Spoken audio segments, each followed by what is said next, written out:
From stardust to civilization, our journey spans billions of years. Yet only in the last heartbeat of Earth's existence did we rise to reshape the world in our image. This is the story of how we became us. Picture this. 3 billion years ago, the elements that would one day form your body drifted as mere atoms in primordial waters. You weren't human. You weren't even alive. You were possibility waiting to be born. Fast forward to approximately 6 million years ago, the first hominin species emerged from the cradle of Africa. These early ancestors began the long evolutionary march toward humanity as we know it today. By 1.9 million years ago, Homo erectus walked the earth, the pioneers of our lineage, the first to venture beyond Africa, carrying with them larger brains and the early sparks of human innovation. 400,000 years ago, enter the Neanderthals, robust, intelligent beings perfectly adapted to the harsh cold of Europe and Western Asia. With distinctive features and remarkable cognitive abilities, they came closest to what we might recognize as human, until us. Then came Homo sapiens, the only surviving human species on a planet that once hosted many. But how did we rise to global dominance while our cousins vanished into extinction? The answer lies in a single word: civilization. Our story truly begins in the fertile embrace of Mesopotamia, 4000 BCE. Between the mighty Tigris and Euphrates rivers, the Sumerian city of flourished, marking humanity's critical transition from nomadic hunters to settled farmers. Unlike our ancestors who chased herds and gathered wild plants, the people of planted seeds of wheat and barley in the rich soil, a revolutionary concept that would forever alter our relationship with the natural world. But this transformation came at a cost. Converting these wild grains into nourishment required back-breaking labor. The earliest farmers used primitive hand mills, two simple stones that, when rubbed together, crushed grain into flour for storage. This innovative yet exhausting process represented humanity's first venture into agricultural production. This seemingly simple shift, growing food rather than finding it, ignited the spark of civilization. No longer bound by nature's unpredictable bounty, humans could create reliable food sources, allowing populations to explode. Grew to house over 50,000 people, a density of human life never before witnessed on Earth. Yet this prosperity reshaped more than just society, it reshaped our bodies. The average height of men decreased from 5'9" to 5'3", while women shrank from 5'3" to 5. The superb athletes of our hunting past gave way to smaller, more sedentary farmers. Our very biology adapted to our new lifestyle. We became physically different beings. As the 3rd millennium BCE dawned, Mesopotamia witnessed the rise of legendary rulers. According to ancient texts, the mighty king Gilgamesh ruled as a Sumerian king, his exploits later immortalized in one of humanity's oldest written epics. But power rarely remains unchallenged. By 2340 BCE, the Akkadians, led by the brilliant military strategist Sargon the Great, conquered Sumeria, creating one of history's first imperial states. Meanwhile, across the ancient world in what is now Pakistan, another remarkable civilization was taking shape. The Indus Valley civilization, thriving from 3300 to 1300 BCE, distinguished itself through extraordinary urban planning. While Egyptian pharaohs obsessed over elaborate tombs, the people of Harappa and Mohenjo-Daro built something far more practical: the world's first advanced sewage systems. These ingenious toilets featured comfortable seats connected to complex underground drainage networks. Waste flowed away from homes through covered channels, preventing disease and maintaining urban cleanliness. This waste was then transported beyond city limits, an engineering feat that wouldn't be matched in many parts of the world for thousands of years. In stark contrast, ancient Egyptians directed their engineering prowess skyward toward the realm of the gods. For the pharaohs of Egypt, the greatest architectural achievement served a singular purpose: eternal life. When a pharaoh's physical body perished, they believed their spirit continued into an afterlife, where they would rule forever, worshipped by the living for all eternity. The magnificent pyramids, those colossal stone monuments that still dominate the Giza Plateau today, were not mere tombs but gateways to immortality. Inside these magnificent structures, the pharaoh's mortal vessel underwent meticulous mummification, a sacred process believed to preserve their physical form for the journey into eternity. The pyramid chambers were filled with treasures, offerings, and everything a ruler might need in the afterlife. Gold, furniture, food, servants represented in figurines, even boats to navigate the celestial waters. Every pharaoh was consumed by this singular obsession to ensure their immortality, to succeed in the afterlife, to be worshipped for all time. This is why the construction of these monumental tombs became the ultimate priority for every Egyptian ruler. The tradition began with Pharaoh Djoser, who commissioned the Step Pyramid at Saqqara around 2650 BCE, the world's first colossal stone monument. His successor, Sneferu, built multiple pyramids, including the distinctive bent pyramid and the majestic red pyramid. Then came Pharaoh Khufu, whose Great Pyramid of Giza demanded an unprecedented 20 years of labor. This architectural marvel, rising 481 feet into the sky and containing over 2 million stone blocks, continues to captivate humanity's imagination nearly 5 millennia later. Following Khufu's example, pharaohs Khafra and Menkaure erected their own pyramids on the Giza plateau, creating the iconic skyline we recognize today. Meanwhile, across the ancient world in what would become China, around 2100 BCE, the first Chinese dynasty was taking shape. Like their Mesopotamian contemporaries, the early Chinese relied heavily on agriculture, cultivating rice, wheat, and barley to sustain their growing population. But the fertile lands along the Yellow River came with a deadly price. Devastating floods regularly destroyed crops, bringing famine and suffering to the people. According to legend, this cycle of destruction continued until the arrival of a visionary leader named Yu. Deeply troubled by his people's suffering, Yu devoted himself to solving this existential threat. Day after day, he traveled the length of the Yellow River, studying its patterns and behaviors. Rather than attempting to block the mighty river, a futile effort, Yu pioneered a different approach.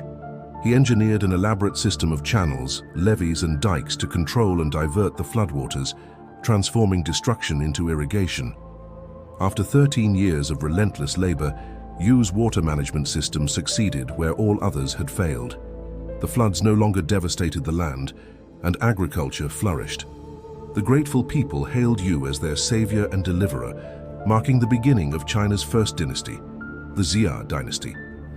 While historians debate the historical accuracy of this tale, its significance transcends mere fact. It established a fundamental principle that would shape Chinese governance for millennia. The mandate of heaven follows merit, not bloodlines. One who demonstrates the capacity to solve society's greatest challenges deserves to rule, a revolutionary concept that would echo throughout Chinese history. Back in Mesopotamia, around 1772 BCE, the Babylonian king Hammurabi was creating something equally revolutionary, the foundation of modern legal systems. Hammurabi commissioned the creation of an imposing stone pillar, 7 feet tall and 2 feet wide, covered with precisely carved cuneiform text. This monument contained 282 laws that every citizen was expected to follow without exception. These laws covered every aspect of Babylonian life with uncompromising clarity. If a man brings an accusation against another man, charging him with murder but cannot prove it, the accuser shall be put to death. If a man destroys the eye of another man, they shall destroy his eye. If he breaks another man's bone, they shall break his bone. If he destroys the eye of a man's slave, or breaks the bone of a man's slave, he shall pay 1/2 the slave's value. What Hammurabi created was not just a collection of laws, but a vision of society, one built on strict order and clearly defined hierarchies. Every person had their assigned place and value, with no pretense of equality. The life of a noble was worth more than that of a commoner, which in turn outvalued a slave's existence. This codified system of human valuation would echo through civilizations for thousands of years to come. In what is now modern-day Turkey, another civilization was rising to prominence, the Hittite Empire. Under the dynamic leadership of Labarna the Fern, who ruled from approximately 1680 to 1650 BCE, these once scattered peoples united into a formidable force. Labarna was both conqueror and diplomat, leading his armies from one city-state to another, sometimes overwhelming opposition through military might, other times winning loyalty through shrewd negotiation. His singular vision, to unite all Hittite city-states under one rule, gradually became reality as he expanded his territory and consolidated power. Unlike many conquerors, Labarna governed with justice and fairness, earning the genuine affection of his subjects. Under his leadership, the Hittite Empire flourished, its borders expanding until they reached the powerful Kingdom of Egypt, setting the stage for future confrontations between these ancient superpowers. Meanwhile, on the European continent, the first glimmers of Western civilization were emerging in the form of Mycenaean Greece. From 1600 to 1100 BCE, this sophisticated society developed across a network of palace-centered states, each with rigid hierarchical structures governing political, social, and economic life. Unlike the unified empires of Egypt or Babylonia, each Mycenaean city functioned as an independent state: Athens, Troy, Mycenae, Pylos, each with its own king, ruling elite and territory. This concept of the city-state would profoundly influence Western political thought for millennia to come. From these palace complexes also emerged the earliest form of Greek writing, Linear B, the first recorded evidence of any Indo-European Greek language, marking the beginning of Europe's literary tradition. Back in Egypt, society had crystallized into another kind of pyramid, one of social hierarchy.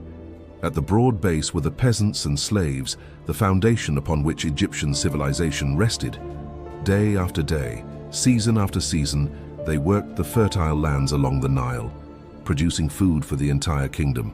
When the agricultural cycle permitted, these same laborers were diverted to the pharaoh's construction projects, physically building the monuments that would immortalize their god-king. Just above them were the artisans, the stonecutters, plasterers, and sculptors whose skilled hands created the magnificent art and architecture for which Egypt is renowned. They transformed raw stone into the breathtaking temples, statues, and tombs that still inspire awe today. The merchants occupied the next level, navigating the life-giving Nile to trade gold, papyrus, and fine linen with foreign kingdoms and Egyptian citizens alike. Their commercial networks linked Egypt to distant lands, bringing wealth and exotic goods into the kingdom. More prestigious still were the scribes, Egypt's intellectual elite. Trained in specialized schools, they mastered the complex system of hieroglyphics, Egypt's sacred writing. These literate few maintained the kingdom's administrative records, documented food inventories, collected taxes, and chronicled the daily activities of the pharaoh and his court. The soldiers followed, dedicated warriors who protected Egypt's borders and extended its influence through military campaigns. Well-fed and respected, they formed the backbone of Egyptian security and imperial ambition. Near the pyramid's apex were the bureaucrats, the high officials who managed the vast machinery of state. Viziers oversaw the kingdom's logistics, priests maintained the temples and appeased the gods, while nobles administered specific regions and maintained order throughout the realm. At the very pinnacle stood the pharaoh, simultaneously king and living god, the mediator between the divine and mortal realms. All of Egyptian society existed to serve the pharaoh's will. Farmers provided food, artisans created luxuries, merchants supplied goods, scribes recorded history, soldiers protected the realm, and bureaucrats executed royal commands, all while the pharaoh communed with the gods and ensured cosmic harmony. One of Egypt's greatest rulers, Pharaoh Ramesses II, reigned from 1279 to 1213 BCE, exemplifying this divine kingship. His reign witnessed extraordinary architectural achievements, the Abu Simbel temples, the Ramesseum, and expansions to the Temple of Karnak. He reconquered territories lost by his predecessors, restoring Egypt to its former glory, with one notable exception: the lands claimed by the Hittites. The Hittite king Muwatalli II, who ruled from 1295 to 1272 BCE, had followed the expansionist example of his predecessor Labarna. Muwatalli dreamed of uniting the known world under Hittite dominion, leading his forces in aggressive campaigns against Egyptian territories. Ramesses II could tolerate this no longer. Where previous pharaohs had failed to check Hittite expansion, he was determined to succeed. His target, the strategic city of Kadesh. The pharaoh personally led 4 divisions, approximately 20,000 men, into battle, riding at the head of his forces in a gold-plated war chariot. Unknown to Ramesses, the Hittites had anticipated his attack. Through careful espionage, Muwatalli had learned of the Egyptian invasion plans and fortified Kadesh with 40,000 troops. The stage was set for one of history's first well-documented military confrontations. Ramesses, believing his numerical disadvantage could be overcome through strategy, divided his forces to encircle the city and draw out the Hittite army. This proved a critical error. By splitting his army, he left his forces vulnerable and exposed. Historical records suggest that Muwatalli had a perfect opportunity to emerge from Kadesh's fortifications and trap the Egyptian forces against the river, potentially annihilating them. Yet, for reasons lost to history, the Hittite king never pressed this advantage. The Battle of Kadesh ultimately ended in stalemate, neither side able to claim decisive victory. This inconclusive result led both powers to reconsider their antagonistic relationship. Perhaps there was more to gain through cooperation than through endless conflict. After the death of Muwatalli, his successor Hattusili III ascended the Hittite throne. Through diplomatic messengers, Hattusili and Ramesses II achieved what their predecessors could not. In 1258 BCE, they signed history's first documented peace treaty. The agreement's words still echo across the millennia. Ramesses, the great king, the king of Egypt, shall never attack the country of Hatti to take possession of any part of this country.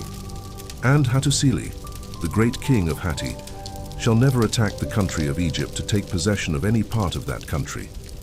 This remarkable document initiated an era of friendship between these former enemies. The Hittites, masterful metalworkers, shared their advanced forging techniques with the Egyptians, elevating Egyptian weaponry and tools to new levels of sophistication. In return, the Egyptians, agricultural innovators, taught the Hittites their farming methods, increasing food production across Hittite territories. Trade flourished between the empires, each benefiting from the other's strengths.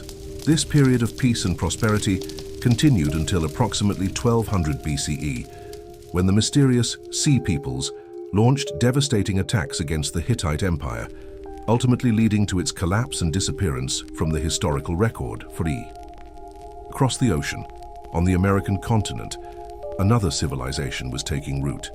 In what is now modern-day Mexico, the Olmec civilization emerged around 1200 BCE, becoming what many scholars consider the mother culture of Mesoamerica. Sadly, much about the Olmecs remains shrouded in mystery. Their writing system, intricate hieroglyphs carved in stone, continues to baffle linguists and archaeologists. Among their most striking legacies are 17 colossal stone heads, some standing 9 feet tall and weighing over 20 tons. In Mesoamerican belief systems, the human head contained not just intelligence, but the entirety of a person's emotions, experiences, and soul. These massive stone portraits may have been attempts to immortalize rulers whose names we may never know. Yet when we gaze into these ancient stone faces, we can still feel their presence across the millennia. In some profound way, they achieved the immortality they sought. In Eastern Asia, the Zhou dynasty took power in China around 1046 BCE. Unlike the earlier Xia dynasty, the Zhou justified their rule through a sophisticated philosophical concept, the mandate of heaven. This revolutionary idea established 4 enduring principles that would define Chinese imperial politics for thousands of years. First, heaven grants the emperor the right to rule. Second, since there is only one heaven, there can be only one true emperor at any given time. Third, the emperor's virtue determines his right to rule. And fourth, no dynasty possesses a permanent claim to power. This meant that rulers and dynasties could lose heaven's mandate through moral failure or incompetence. Heaven would signal its displeasure through natural disasters, droughts, famines, floods, and earthquakes, warning that the ruling dynasty had lost divine favor. This is precisely how the earlier Shang dynasty fell and the Zhou rose to prominence. The Zhou introduced a new system of government, feudalism. At the foundation of this social pyramid were the peasants, bound to the land they worked, producing crops to feed the empire. Above them stood the soldiers who protected the realm from foreign invaders. Next came the lords who owned the land, collected taxes from the peasants, and passed a portion upward to the king. At the apex sat the sovereign, who received the greatest share of the empire's wealth while the masses performed the labor. Why would people accept such an unequal arrangement? Two factors made this system sustainable. First was necessity. Feeding an empire in ancient times required vast numbers of agricultural workers. The second factor was philosophy. Toward the end of the Zhou dynasty, two revolutionary philosophical traditions emerged that would shape Chinese thought for millennia. Confucius developed a system focused on respect, loyalty, and responsibility in all human relationships. Central to Confucianism was the concept of li, the formal and informal, social conventions that structured society. These practices were seen as essential for maintaining harmony in social relationships. Meanwhile, Laozi created another philosophical tradition, Taoism. The word Tao means the way or the path, teaching that individuals should align themselves with the natural flow of the universe rather than struggle against it. Taoism encouraged people to live peacefully within themselves, focusing on what they could control rather than external circumstances. One of Taoism's most enduring concepts is the balance of yin and yang, complementary and interdependent forces in nature such as light and dark, hot and cold, masculine and feminine. By balancing these opposing energies, individuals could achieve harmony and fulfillment. Together, Confucianism and Taoism provided spiritual and philosophical frameworks that made the harsh realities of peasant life more bearable. As centuries passed, Greek city-states were flourishing along the Mediterranean. Around 800 BCE, these settlements encountered a critical challenge. The rocky soil of Greece proved largely infertile, making it impossible to grow sufficient grain for their expanding populations. To survive, they needed to import this vital staple. This necessity sparked one of history's greatest colonial expansions. City-states like Athens established overseas settlements throughout the Mediterranean and Black Sea regions. At its height, the city of Miletus controlled over 90 colonies stretching from Marseille in France to modern-day Crimea in Russia, all producing food for the Greek homeland. Among these emerging colonies was a settlement on Italy's Tiber, river that would one day dominate the ancient world, Rome. According to legend, twin brothers Romulus and Remus were abandoned as infants and placed in a basket on the river. As they floated downstream, a she-wolf discovered the orphans and nursed them back to health. When the brothers reached adulthood, they decided to establish a city at the site of their miraculous rescue. However, bitter disagreement erupted between them over what to name this new settlement. Their argument escalated into violence, ending when Romulus killed his brother and proclaimed the city Rome in 753 BCE, the humble beginning of what would become history's greatest empire.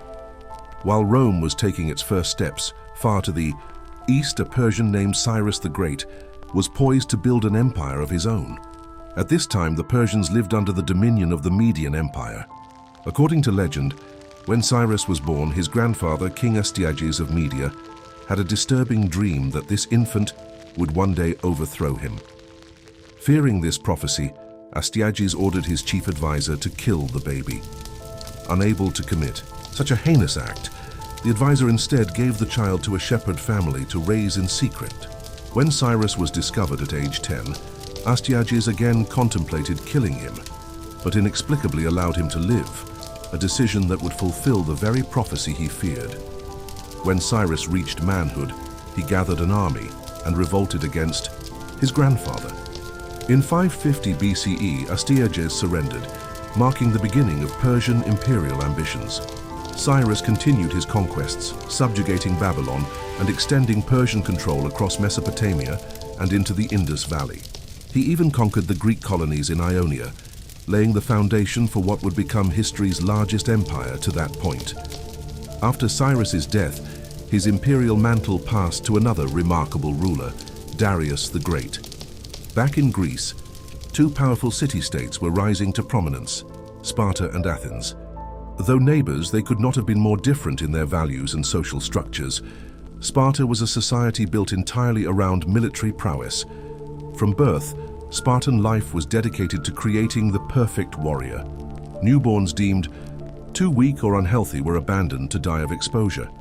Boys were taken from their families at age 7 and subjected to brutal military training that included physical conditioning, weapons mastery, and deliberately harsh living conditions. Spartan society was rigidly divided into three classes: the ruling aristocrats who held political power, free non-citizens who lacked political rights but served in the military, and the helots, enslaved peoples who performed all labor and agricultural work. Life in Sparta was austere, disciplined, and entirely oriented toward military excellence. By contrast, Athens was experimenting with an unprecedented form of government, democracy. The Athenian system was complex and sophisticated, consisting of two main bodies, the Council of 500 and the Assembly. The Council of 500 drew its membership from Athens' 10 tribes, each providing 50 citizens to serve one-year terms. These representatives weren't elected, but selected by an ingenious random process. Each eligible citizen received a personalized token, which was inserted into a device called a kleroterion, a technological marvel featuring tubes and balls that randomly selected 50 members from each tribe to form the council. The assembly, meanwhile, included every Athenian citizen, though citizen had a narrow definition: free-born adult males of Athenian parentage, excluding women, slaves, and foreigners. With up to 30,000 potential participants, assembly meetings could become chaotic. To maintain order, the council would nominate 9 presidents the morning of each meeting to enforce procedural rules. Being appointed just before proceedings began, these officials had no time to be corrupted through bribes. This direct democracy allowed citizens to vote on everything from laws and taxes to declarations of war and appointments of generals.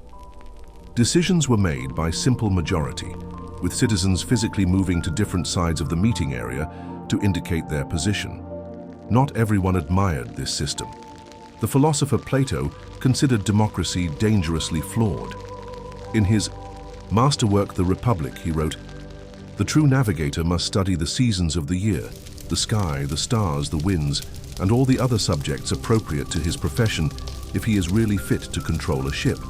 Think that it's quite impossible to acquire the professional skill needed for such control, and that there's no such thing as the art of navigation." Plato questioned how randomly selected citizens could possibly possess the wisdom to govern effectively. Instead, he advocated for rule by philosopher kings, leaders who dedicated their lives to understanding justice, wisdom, and the good of society. "There will be no end to the troubles of states, or indeed of humanity itself," he wrote, "until philosophers become kings in this world, or until those we now call kings and rulers really and truly become philosophers." The irony of Plato's position is that throughout history, nearly every ruler has believed themselves to be precisely such a philosopher king, from Yu the Great in China to Labana of the Hittites to Chandragupta of the Mauryan Empire in India. In that very Indian kingdom of Magadha, around 500 BCE, a privileged prince named Siddhartha Gautama lived in extraordinary luxury. Within his palace walls, every desire was instantly fulfilled. Jewels, wealth, and the finest goods imaginable surrounded him in a perfect, sheltered existence. Then came the day he ventured beyond the palace grounds, his first glimpse of the world outside his privileged bubble. What he witnessed shook him to his core, an elderly man, withered and struggling, dying on the street before his eyes. In that moment, Siddhartha realized what the Mesopotamian hero Gilgamesh had discovered millennia earlier, that human existence was not perfect and sublime, but inevitably ended in suffering and death. This revelation transformed Siddhartha. He abandoned his life of luxury and embarked on a spiritual quest for understanding. For 6 years, He studied with religious teachers and practiced extreme asceticism, searching for answers to life's most profound questions. Finally, after meditating beneath a fig tree, Siddhartha achieved enlightenment, a state of inner peace where one transcends ego limitations and connects with universal consciousness. This wasn't a fixed destination, but the beginning of an ongoing journey of spiritual growth. From that moment forward, Siddhartha became known as the Buddha, the awakened one, and devoted his remaining years to sharing his insights across the countryside. Throughout the annals of human history, empires rise and fall like the tides of an eternal ocean. But what if I told you that one man's vision changed the course of civilization as we know it? In the shadows of ancient Macedonia, under the tutelage of history's greatest philosopher, the world's most brilliant military strategist was born. BCE, the city of Pella in the kingdom of Macedon, witnesses the birth of a commander who would reshape continents. Alexander, son of King Philip II and Queen Olympias, entered the world, destined to lead. But what truly separated this prince from others wasn't his royal blood. It was his extraordinary education. Alexander's mind was sculpted by none other than Aristotle himself. This wasn't just any teacher. Aristotle, the intellectual titan who birthed the scientific method, revolutionized biology, transformed ethics, and constructed the foundation of logical thinking that persists in academia even today. Imagine having the greatest mind of the age personally guiding your intellectual development. This was Alexander's privilege and the secret weapon that would enable him to conquer the known world. When assassination claimed King Philip's life in 336 BCE, Alexander was merely 20 years old, yet his education under Aristotle had prepared him not just to rule Macedonia, but to dominate civilizations across 3 continents. His ambition knew no bounds, and his tactics knew no mercy. When the Greek city of Thebes dared to rebel against Macedonian rule, Alexander's response was swift and terrifying. His army covered 240 miles in just 14 days, a feat of military mobility that seemed impossible at the time. When Thebes refused to surrender, Alexander didn't simply defeat them. He erased them from existence. 6,000 citizens slaughtered. The survivors sold into slavery. The city itself razed until nothing remained but ash and terrible memory. This single act of calculated brutality sent shockwaves across Greece. Other city-states, witnessing the fate of Thebes, bowed before Alexander without resistance. With Greece secured, Alexander turned his gaze eastward toward the Persian Empire and its ruler, Darius III. BCE marked the first major confrontation between Alexander and the Persian king at the Battle of Issus. Despite commanding a significantly smaller force, Alexander's tactical brilliance overwhelmed the Persian army. Darius fled the battlefield, abandoning his family and much of his royal treasury to the young Macedonian conqueror. Alexander continued his unstoppable march, capturing the Mediterranean port city of Tyre after an ingenious siege where he built a causeway across the sea to reach the island fortress, a feat of engineering that military historians still study with awe. The conquest of this vital trading hub gave Alexander control over naval commerce throughout the eastern Mediterranean. 2 years later, in 331 BCE, Alexander again faced Darius at Gaugamela, near the Tigris River, in what is now Iraq. Despite being dramatically outnumbered, Alexander executed one of history's most brilliant battle plans. His forces crushed the Persian army in a decisive victory that shattered the backbone of the Persian Empire. Darius escaped once more, but his empire was crumbling.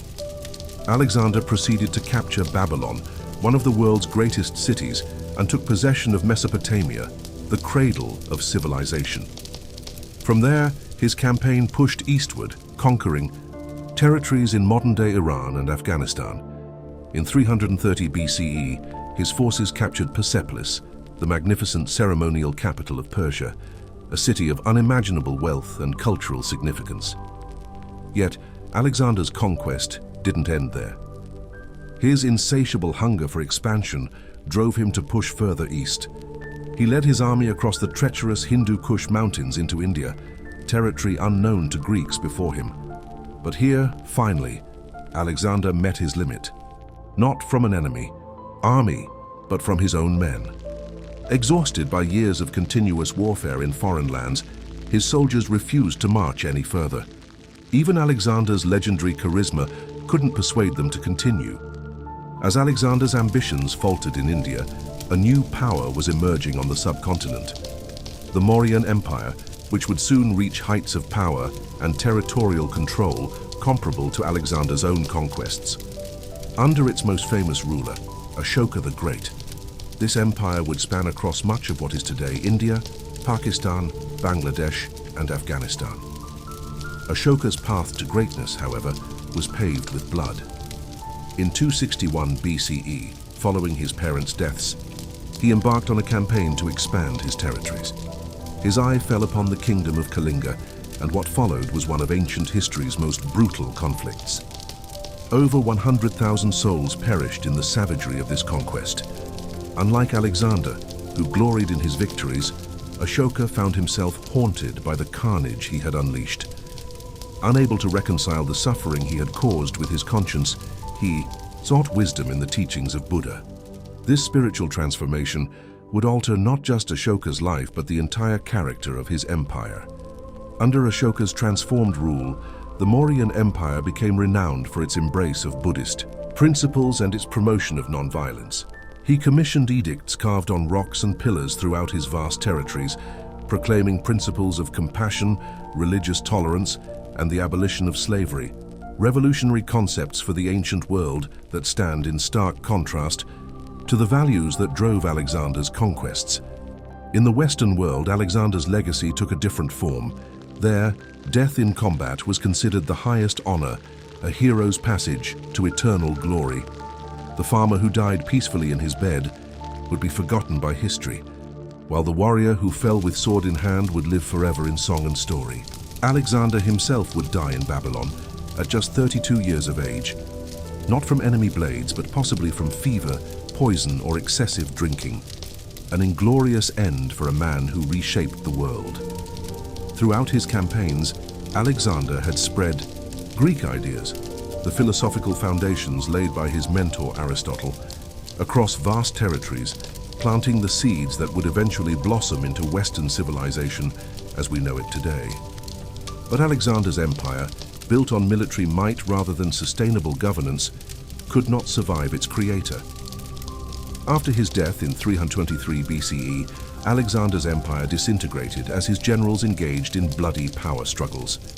No single successor could match Alexander's charisma or military genius, and after years of senseless warfare, the vast territories were divided among three major powers: the Ptolemaic kingdom in Egypt, the Seleucid Empire in the east, and the Antigonid dynasty in Greece. Ptolemy, one of Alexander's most trusted generals, established himself as ruler of Egypt and founded a dynasty that would last for nearly 3 centuries. Inspired by Alexander's vision of cultural exchange, Ptolemy built the legendary Library of Alexandria, a wonder of the ancient world that became the intellectual center of Mediterranean civilization. Scholars from across the known world traveled to this unparalleled repository of knowledge, where the works of Plato, Aristotle, and countless others were preserved and studied, forming the intellectual bedrock of Western civilization. Meanwhile, another of Alexander's generals, Seleucus, took control of Babylon and the eastern territories of the former empire. Babylon at this time was a vibrant cultural crossroads where Greek, Persian, Indian, and Central Asian influences mingled to create new forms of art, architecture, and thought. Yet Seleucus, like many of Alexander's successors, favored Greek culture and language above all others. The Seleucid Empire reached its zenith under King Antiochus III, who ruled from 223 to 187 BCE. At its height, the empire stretched from the Chiae shores of the Mediterranean to the borders of India, one of history's most expansive political entities until the rise of Rome. This vast territory facilitated unprecedented trade and cultural exchange across Eurasia, leaving lasting imprints on the civilizations it encompassed. The third successor state, the Antigonid kingdom in Greece, fared less well than its counterparts. By the time Antigonus the Wine assumed power, Greece was already a shadow of its former glory.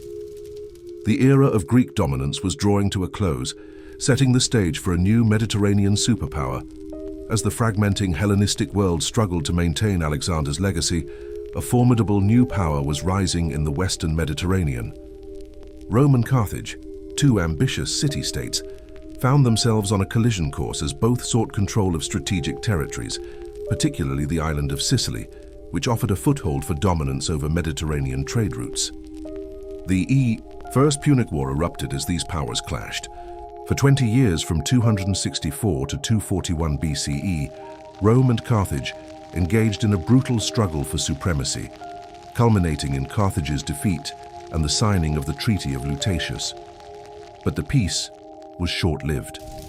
In 218 BCE, the Second Punic War began, when the brilliant Carthaginian general Hannibal made a daring move that would earn him immortality in military annals. Leading an army that included war elephants, Hannibal crossed the seemingly impassable Alps to invade Italy from the north, catching Rome completely by surprise. Hannibal's tactical genius led to several devastating Roman defeats, most notably at the Battle of Cannae in 216 BCE, where his outnumbered forces encircled and annihilated a much larger Roman army. A masterpiece of battlefield maneuver that military academies still study today.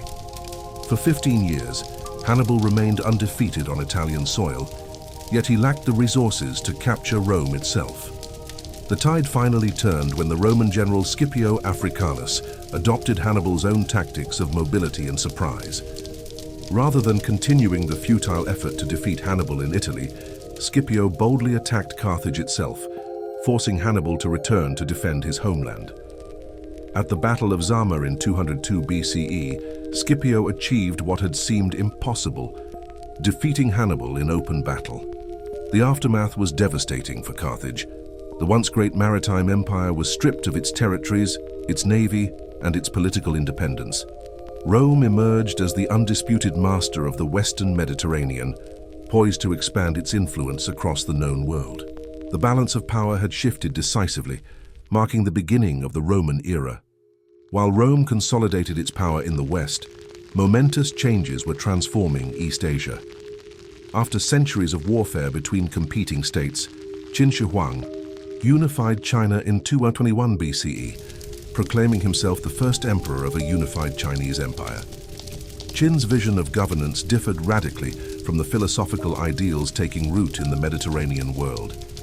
He divided his realm into 36 administrative regions, each supervised by a governor, military commander, and imperial inspector, creating a centralized bureaucracy that would influence Chinese governance for millennia. Qin's rule was based on legalism, a philosophy that emphasized strong government authority, harsh punishments, and the belief that human nature was inherently selfish and required strict control. However, the Qin dynasty's grip on the mandate of heaven, the divine right to rule, proved surprisingly brief. After Qin Shi Huang's death, China descended into chaos once more. But from this turmoil emerged a new power that would shape Chinese civilization for centuries to come. Liu Bang, a former peasant who had risen to military leadership during the revolt against the Qin, established the Han dynasty in 206 BCE.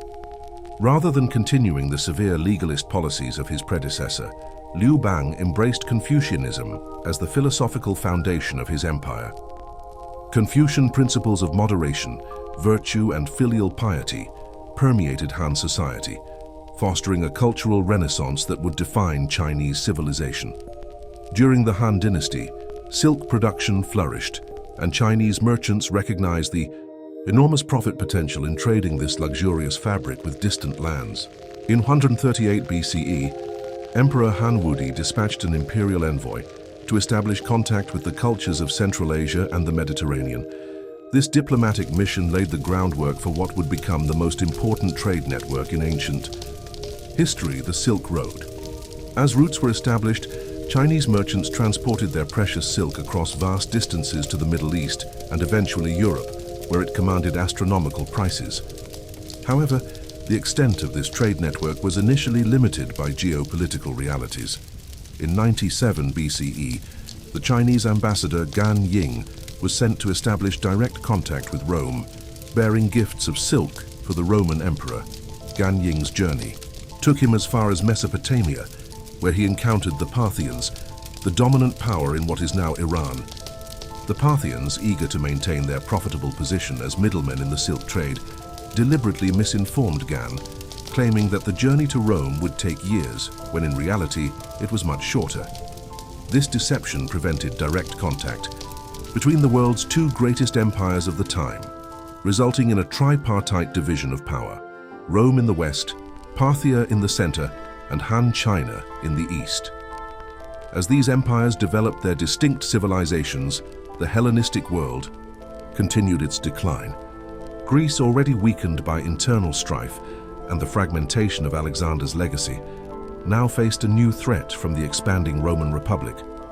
In 86 BCE, the Roman general Lucius Cornelius Sulla led his legions to Athens, the cultural heart of the Greek world. After besieging the city for months and subjecting its inhabitants to terrible suffering, Sulla's forces breached the walls.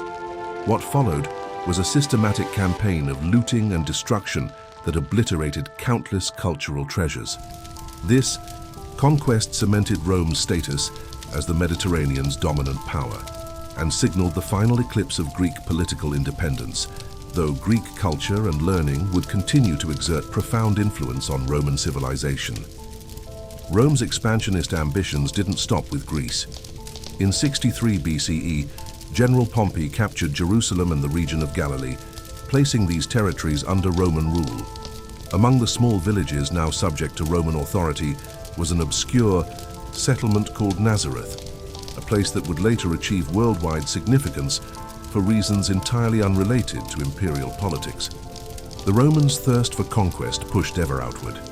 In 58 BCE, Julius Caesar was appointed governor of Cisalpine Gaul, northern Italy, with a mandate to subjugate the Celtic peoples who inhabited what is now France, Belgium, and parts of Switzerland, Germany, and Italy. These Celtic tribes, fiercely independent and culturally distinct from the Mediterranean world, represented one of Rome's most formidable challenges. Initially divided among various tribal confederations, the Gallic peoples eventually united under the leadership of Vercingetorix in a desperate attempt to preserve their independence.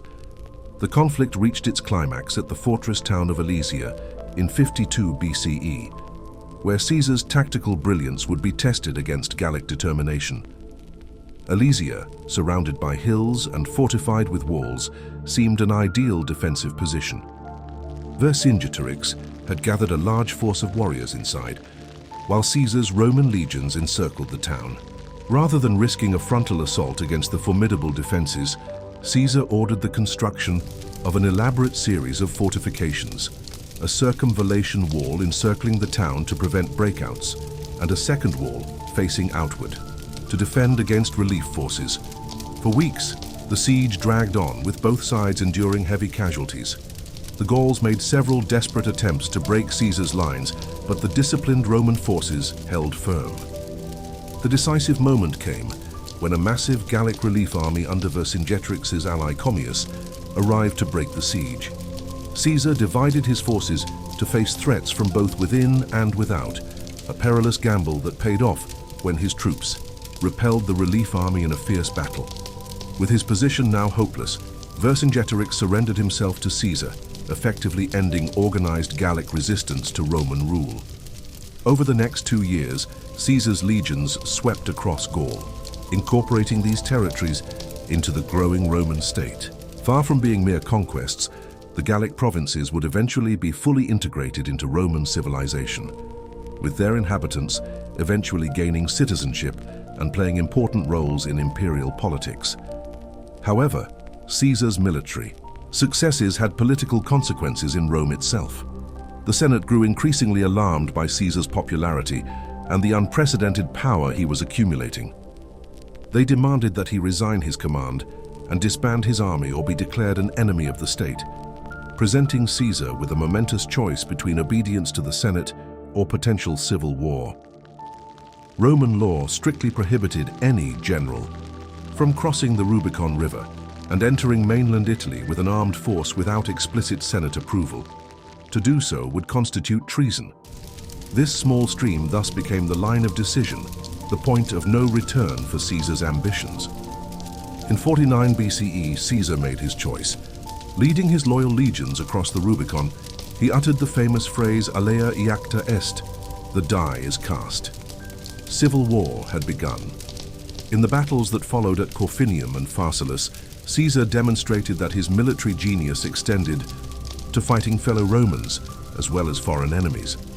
The Senate appointed Caesar's son-in-law Gnaeus Pompey to lead the Republican forces against him, setting the stage for a tragic family conflict. Both commanders recognized the strategic importance of controlling Spain, which provided a crucial link between Italy and the rest of Europe. The armies clashed near the town of Ilerda in northeastern Spain. Despite being outnumbered, Caesar's superior tactics and the disciplined training of his veteran legions carried the day, forcing Pompey's forces to retreat and cementing Caesar's position as Rome's new leader. When Caesar returned triumphant to Rome, the crowds greeted him with chants of "Hail Caesar!" The popular assembly, bypassing the Senate's authority, named him dictator for life, an unprecedented honor that effectively ended the republican system that had governed Rome for centuries. Caesar immediately implemented an ambitious program of reforms aimed at addressing the needs of common Romans and strengthening central government authority. He ordered massive infrastructure projects, roads, bridges, and aqueducts that improved transportation and commerce throughout the empire. His political reforms included extending citizenship to provincial inhabitants and creating new legal codes based on Roman principles. Caesar also promoted the spread of Latin language and culture throughout conquered territories, laying the groundwork for the cultural unification of diverse peoples under Roman rule. Among his most enduring achievements was the establishment of the Julian calendar, which, with subsequent modifications, forms the basis of the calendar we use today. But Caesar's reign proved short-lived. Just 2 years after crossing the Rubicon, in 44 BCE, he was assassinated by a group of senators led by Cassius and Brutus, who claimed to be acting to preserve the Republic from tyranny. Caesar reportedly expressed surprise at seeing his friend, Brutus, among the assassins, uttering the famous last words, "Et tu, Brute?" "You too, Brutus." Caesar's murder plunged the Roman world into renewed chaos as various factions vied for power in the political vacuum.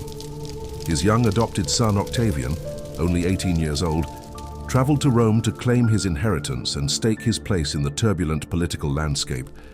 Octavian quickly allied himself with Caesar's loyal lieutenant Mark Antony, and together they defeated Caesar's assassins at the Battle of Philippi in 42 BCE.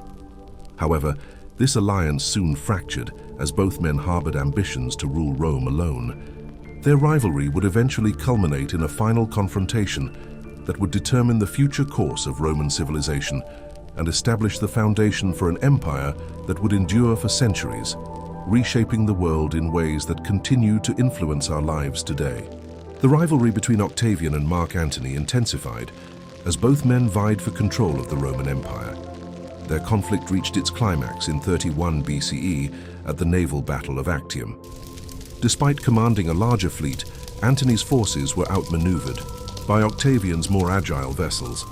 The battle ended in decisive victory for Octavian, forcing Antony to flee to Egypt with his lover, Queen Cleopatra. Facing defeat and capture, both committed suicide the following year, Antony by sword, Cleopatra reportedly by allowing an aspi to bite her. With Antony's defeat, Octavian stood as Rome's undisputed master. In 27 BCE, he was granted the title Augustus, the revered one, becoming the first Roman emperor in all but name. While maintaining the facade of republican institutions, Augustus wielded absolute power, transforming Rome from republic to empire. During Augustus's reign, in a humble corner of his vast dominion, an event occurred that would reshape human history more profoundly than any military conquest. In the Roman-occupied town of Bethlehem, a child was born whose teachings would eventually spread across continents and millennia. According to the Gospel of Luke, in those days, Caesar Augustus issued a decree that a census should be taken of the entire Roman world. This was the first census that took place while Quirinius was governor of Syria, and everyone went to their own town to register. The census was far more than mere bureaucratic procedure. It provided crucial population data that enabled efficient taxation throughout the empire. For a young carpenter named Joseph and his heavily pregnant betrothed Mary, this meant a grueling 90-mile journey from Nazareth to Bethlehem on foot. Upon arrival, they discovered the town overflowing with fellow travelers who had come to register, leaving them no choice but to shelter in a stable. There Mary gave birth to Jesus, who would later be called King of the Jews. After completing the census requirements, the family returned to Nazareth with their extraordinary child. As Jesus grew, stories of his wisdom and miracles spread. Followers began to gather around him, believing him to be the promised Messiah. They claimed he could produce limitless catches of fish, restore sight to the blind, and that he was indeed the Son of God. His closest disciples, Matthew, Mark, Luke, and John, recorded his life and teachings in what would become the Gospels, each providing their perspective on the same remarkable events. The narrative of this child born in a stable would ultimately transform the world in ways that neither Augustus nor any emperor could have imagined. Yet Jesus' growing influence alarmed Roman authorities. When Tiberius succeeded Augustus as emperor, reigning from 14 to 37 CE, he established a notorious network of informants called delatores, who were rewarded for reporting suspected traitors. Those accused faced treason trials that frequently ended in execution or forced suicide. In Judea, Tiberius's appointed prefect, Pontius Pilate, was tasked with maintaining Roman authority. As Jesus' following expanded, he became increasingly viewed as a political threat. Following imperial protocol and conscious of Tiberius's harsh treatment of disloyalty, Pilate ordered Jesus' crucifixion, a standard Roman punishment for sedition. The message was clear. Roman law was absolute, and the emperor's will was not to be challenged. Yet this execution had consequences no Roman official could have predicted. Rather than extinguishing Jesus' movement, his crucifixion became the catalyst for a new religion, Christianity. Initially a small Jewish sect, it would grow to become the dominant faith of the empire that had executed its founder, Paul of Tarsus.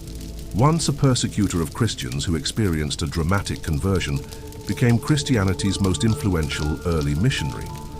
His journeys took him across the Mediterranean world, from Greece to Turkey to Syria, spreading Jesus' teachings.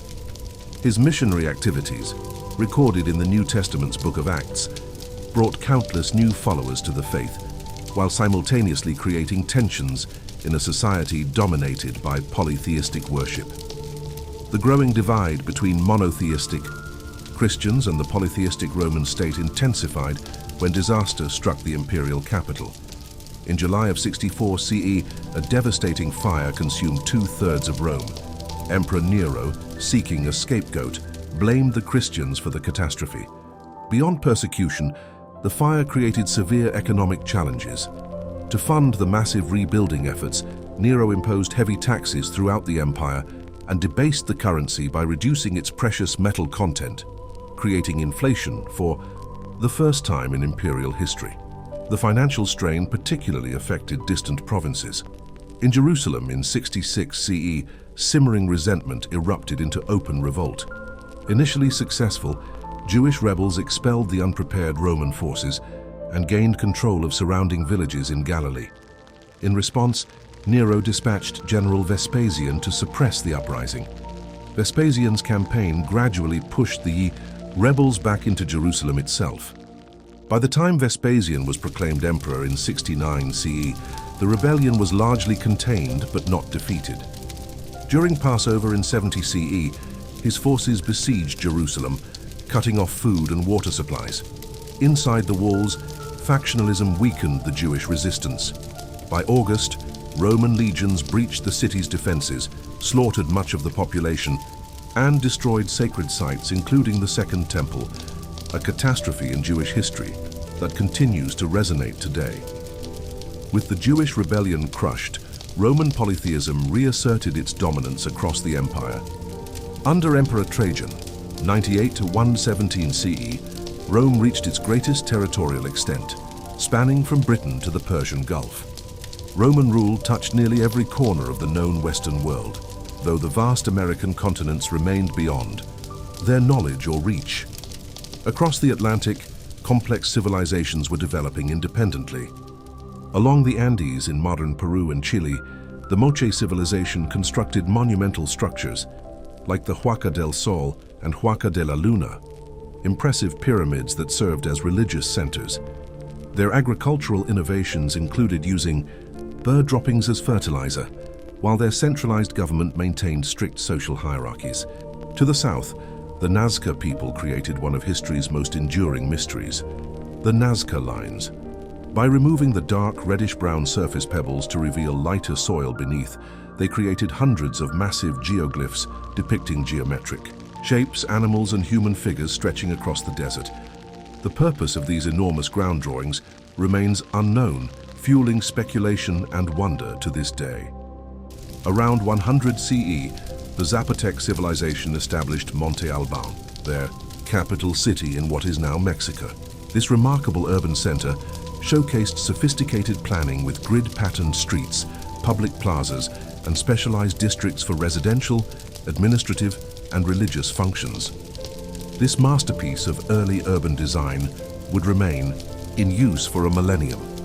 Back in the Mediterranean, the death of Trajan in 117 CE brought Hadrian to the imperial throne. The new emperor faced an immense challenge, maintaining control over Rome's vast territories. Rather than pursuing further expansion, Hadrian focused on consolidation and stability. In Britain, unrest among the conquered population prompted a dramatic response. Hadrian ordered the construction of a massive defensive barrier, Hadrian's Wall, stretching nearly coast to coast across the island's narrow northern waist. This monumental structure served as both a physical barrier and a psychological reminder of Roman power, deterring rebellion by demonstrating imperial permanence. However, in Judea, peace proved elusive. The Romans were constructing a new city called Aelia Capitolina over the ruins of Jerusalem, complete with temples dedicated to Jupiter and other Roman deities. This desecration of their sacred city provoked fierce Jewish resistance. In 132 CE, Simon Bar Kokhba led a new rebellion, proclaiming himself Nasi, prince of a restored Jewish state. Many Jews hailed him as the Messiah who would restore their independence. Bar Kokhba's forces initially succeeded in seizing Aelia Capitolina, nearly annihilating the Roman garrison. Hadrian responded with overwhelming force, dispatching 120,000 troops to crush the rebellion. The Roman historian Cassius Dio recorded the devastating outcome. 50 of their most important outposts and 985 of their most famous villages were razed to the ground. 580,000 men were slain in the various raids and battles, and the number of those that perished by famine, disease, and fire was past finding out. Thus, nearly the whole of Judea was made desolate. The message was unmistakable. Rome would tolerate no challenge to its authority. Meanwhile, in China, a different approach to unity was emerging. The Han Dynasty embraced a synthesis of three philosophical traditions: Buddhism, spreading from India along trade routes, native Confucianism with its emphasis on social harmony and filial piety, and Taoism with its focus on balance and natural order. This philosophical convergence strengthened cultural cohesion across the vast Chinese realm. Across the Pacific, Maya architects in Central America were creating their own monumental expressions of religious devotion. Their temples featured broad platforms, wide staircases, and elaborate stucco masks representing deities. Structures like E7 Sub incorporated 16 intricately designed masks, believed to capture the souls of gods and bring their essence into the physical world. Unlike Roman buildings designed to project imperial power, these structures served as connections between human and divine realms. In the Middle East, a new power was rising from ancient roots. A Persian nobleman named Ardashir claimed descent from Cyrus the Great and declared himself the rightful ruler of Persia, challenging the ruling Parthian dynasty. In 224 CE, Ardashir unified various Persian tribes and led them against Parthian king Artabanus IV at the decisive Battle of Hormizdagan.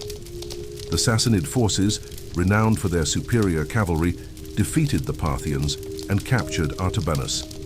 With this victory, Ardashir I established the Sassanid Empire, quickly centralizing government and founding a new capital at Ctesiphon on the Tigris River. He reinstated Zoroastrianism, which had been marginalized under Parthian rule, as the state religion, and built a formidable military dominated by skilled horsemen and archers. Under his leadership, the empire began expanding into neighboring territories, establishing a powerful new force in the region. As the Parthians faded from history, the Han dynasty in China was also approaching its end.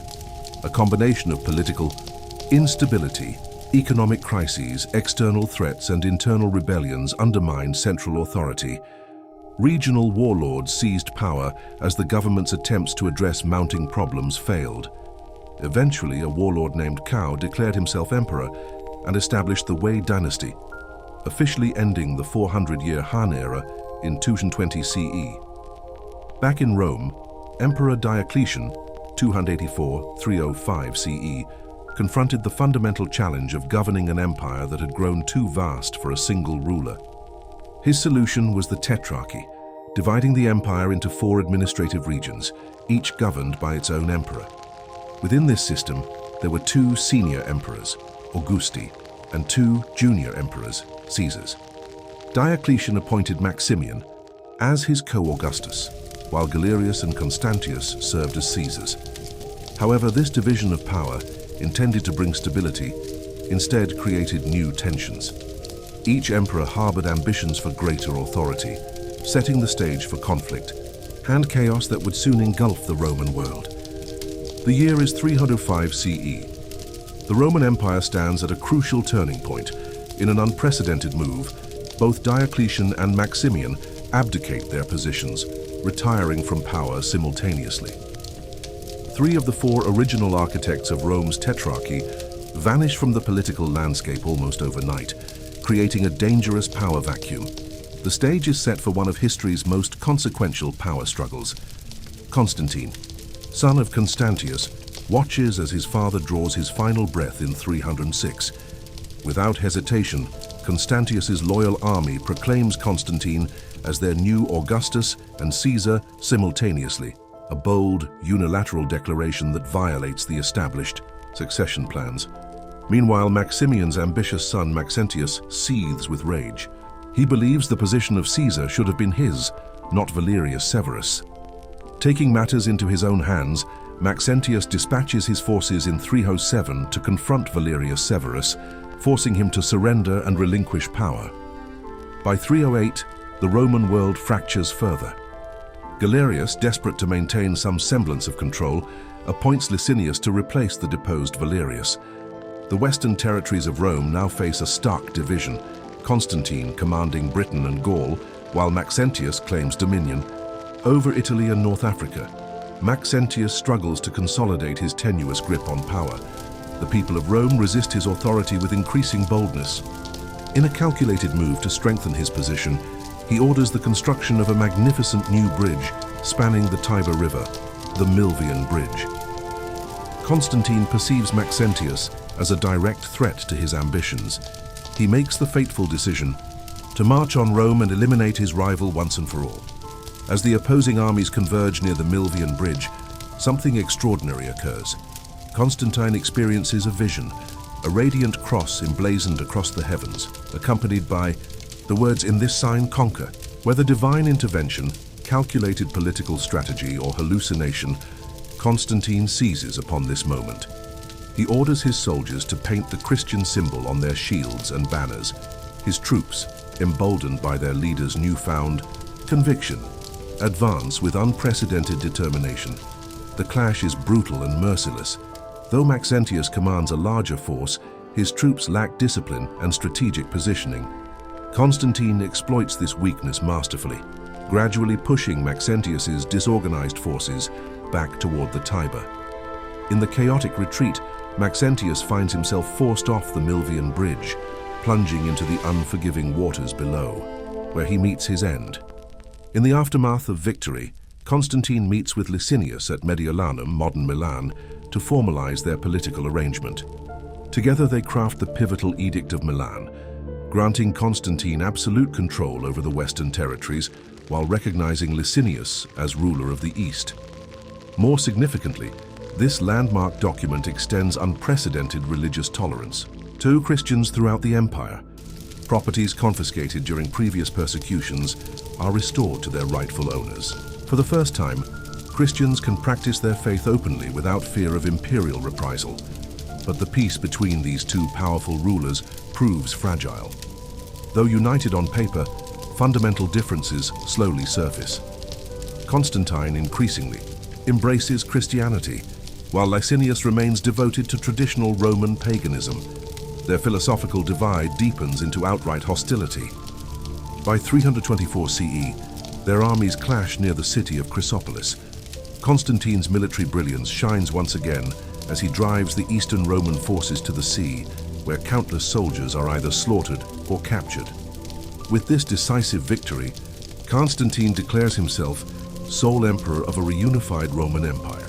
Licinius meets his end by hanging, and Constantine, celebrating his triumph, renames the eastern capital Byzantium as Constantinople. In 325 CE, Constantine presides over the historic First Council of Nicaea, where 300 bishops established the foundational Nicene Creed, declaring Jesus Christ as begotten, not made, of one substance with the Father.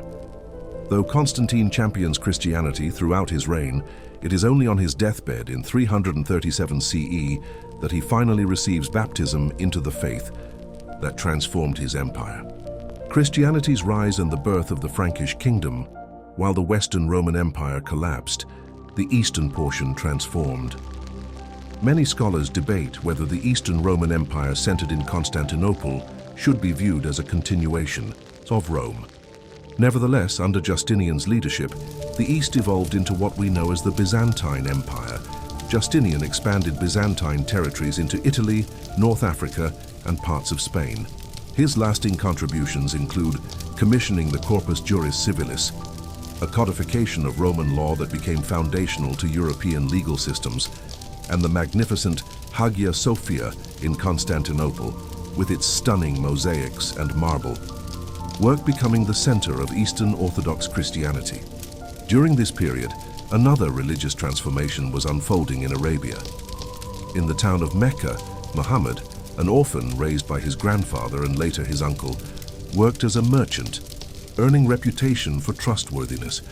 In 610, during meditation in a cave on Mount Jabal, he experienced a revelation from the angel Gabriel that began, "Recite in the name of your Lord who creates man from a clot.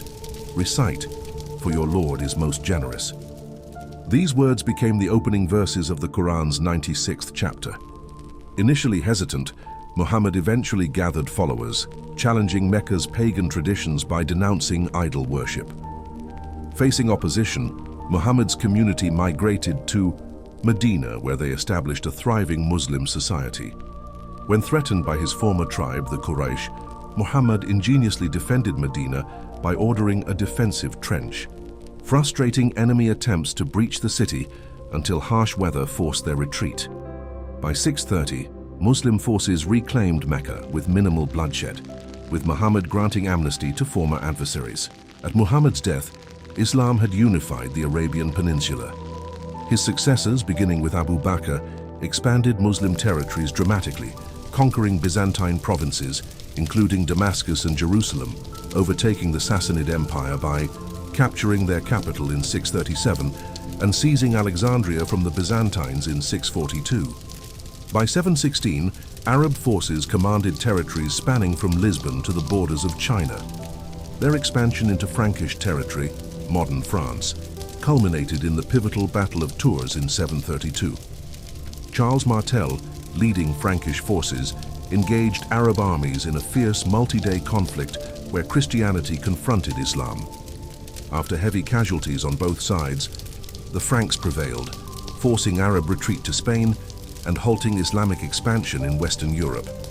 Meanwhile, Tang Dynasty China demonstrated religious plurality, with Buddhism, Taoism, and Confucianism coexisting peacefully. This era marked the golden age of Chinese poetry, with masters like Li Bai and Du Fu creating works that would define Chinese literary tradition.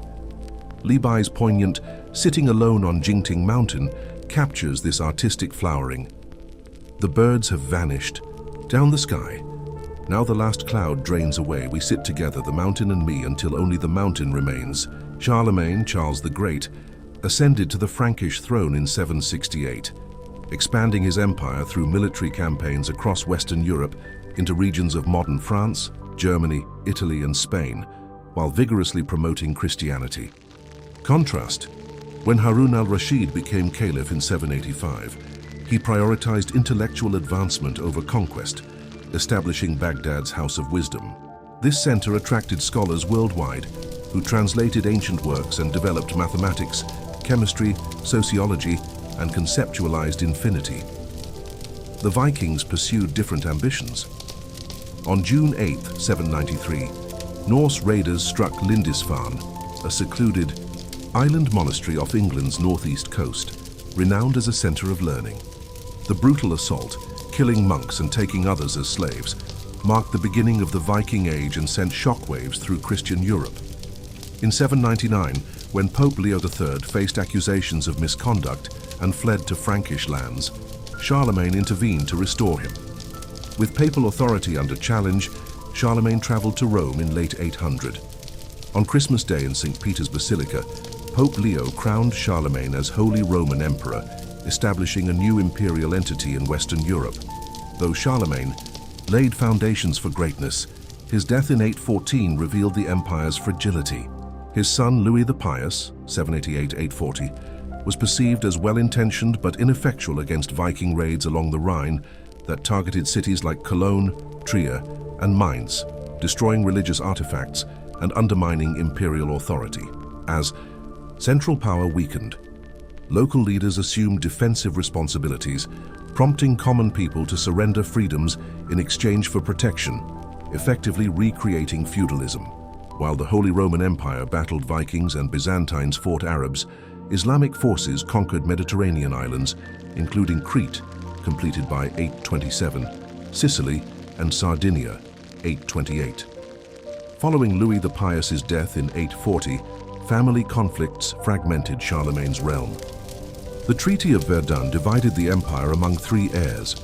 Charles the Bald received the West Frankish Kingdom, modern France. Louis the German took the East Frankish lands, modern Germany, and Lothair, Charlemagne's eldest son, claimed the Middle Kingdom caught between these emerging powers. Sandwiched between the West and East Frankish kingdoms, the Middle Kingdom proved short-lived and strategically insignificant. Meanwhile, Vikings ravaged not only mainland Europe, but England as well, prompting Alfred the Great's ascension to the Wessex throne in 871. With security as his primary mission, Alfred constructed an innovative network of fortified settlements called burhs, revolutionized military tactics, and forged critical alliances with neighboring Anglo-Saxon kingdoms. While Britain resisted Viking incursions, Russian territories actually invited them in. According to Russian chronicles, local tribes weary of political discord summoned the Varangians, Norse warriors, to establish governance. Rurik and his brothers answered this call, arriving at Novgorod where they imposed order through military might. Rurik's installation as ruler founded the Kievan Rus dynasty, which under Oleg's leadership expanded to establish Smolensk and Kiev in present-day Ukraine, laying the groundwork for modern Russia.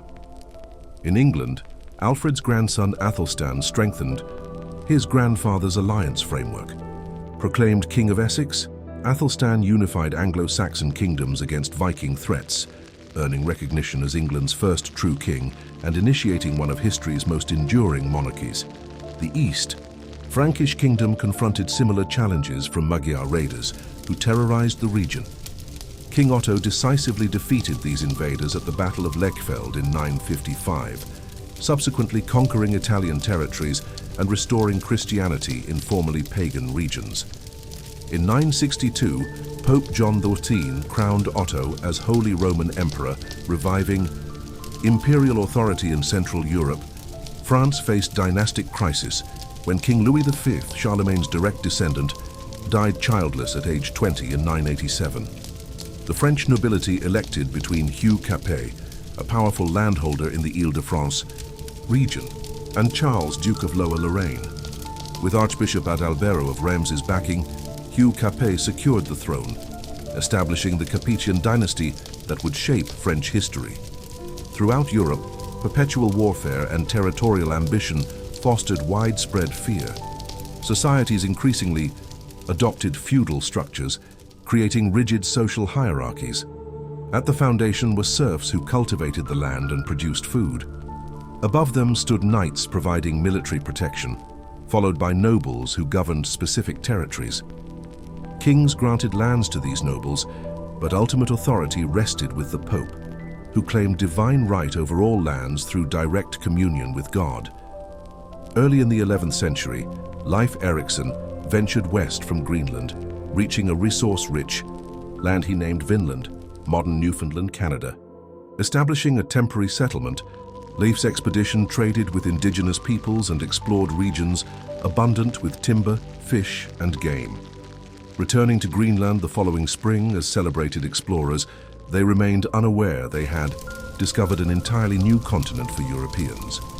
While European history of this period is well documented, contemporary American developments remain more obscure. Evidence suggests parallel patterns of expansion occurred throughout the Americas, though written records are scarce. The Maya civilization constructed impressive urban centers like Tikal, Palenque, and Chichen Itza, supporting populations estimated between 2 to 10 million. North America hosted diverse indigenous peoples, including Cherokee, Navajo, and Inuit. The latter likely encountered Leif's expedition. In Jerusalem, the Church of the Holy Sepulchre, built on the site Christians revere as Jesus' crucifixion and resurrection, was completely destroyed in 1009 CE by order of Fatimid Caliph al-Hakim.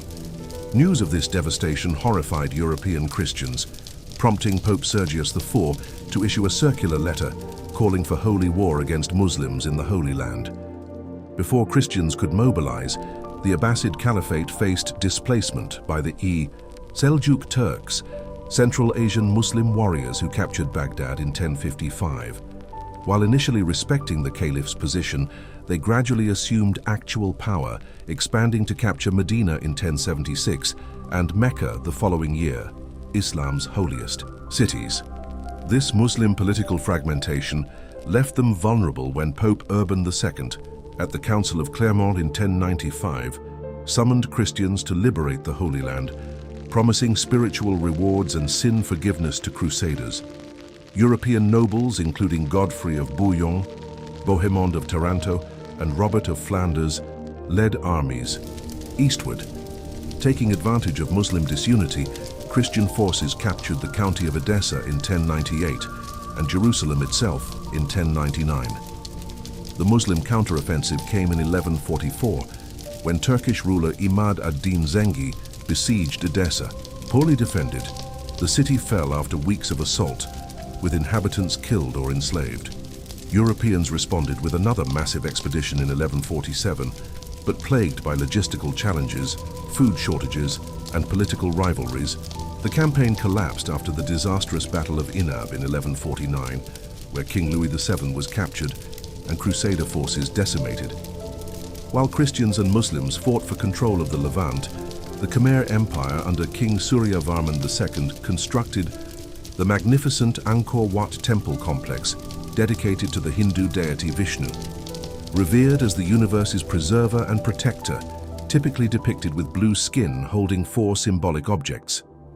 Approaching Angkor Wat, visitors encounter an immense moat and elaborate entrance, adorned with intricate carvings of mythological figures. The main temple rises like a mountain, decorated with detailed reliefs portraying Hindu mythology and Khmer history. Gallery walls display extraordinary bas-reliefs depicting battles, ceremonies, and daily Cambodian life. The central sanctuary, a massive pyramid-like structure surrounded by smaller temples and courtyards, represents the temple's sacred heart, lavishly decorated with divine images and statues, embodying remarkable human ingenuity. In 1187, Egyptian Commander Saladin, frustrated by Christian control of Jerusalem, mobilized Muslim forces to recapture the holy city. Near the Sea of Galilee on a scorching day, Saladin's 20,000 troops confronted a smaller crusader force of 12,000 led by King Guy.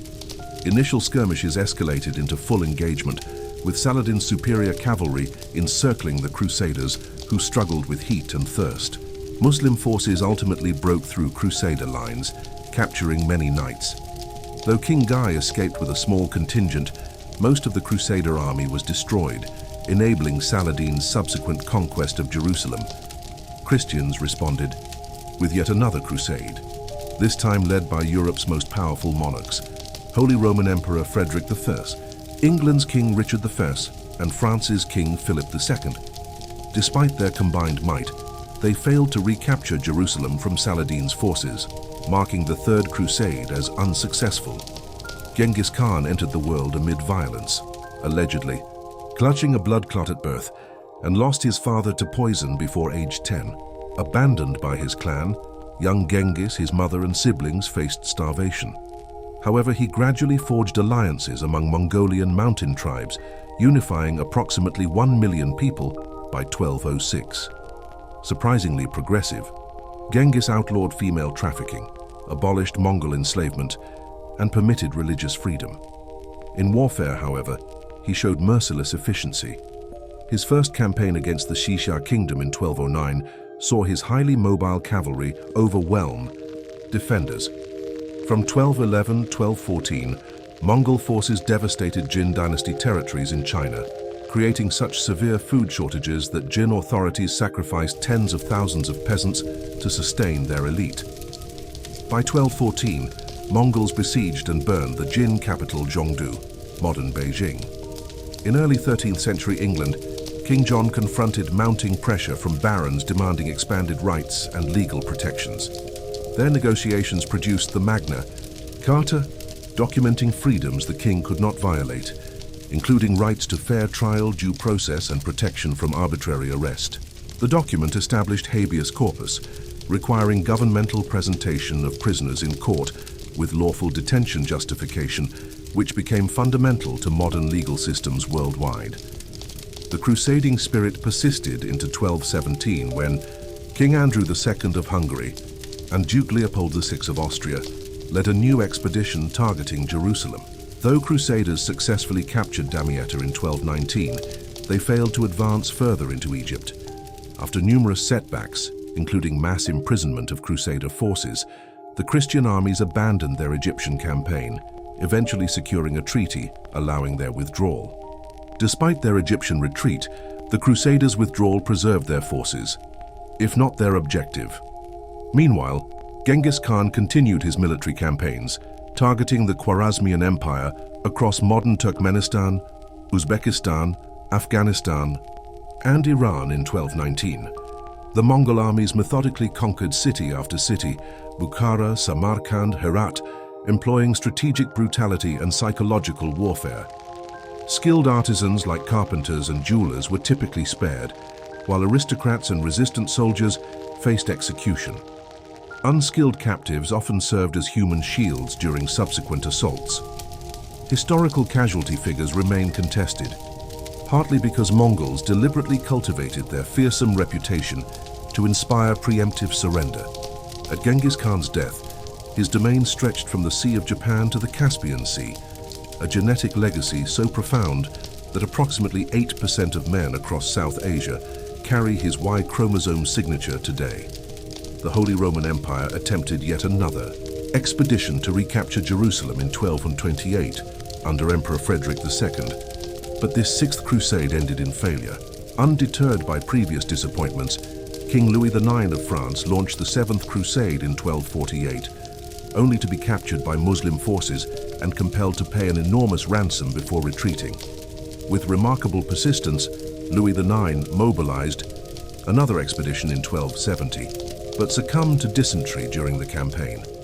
His death prompted the withdrawal of French forces, marking the eighth and final major crusade.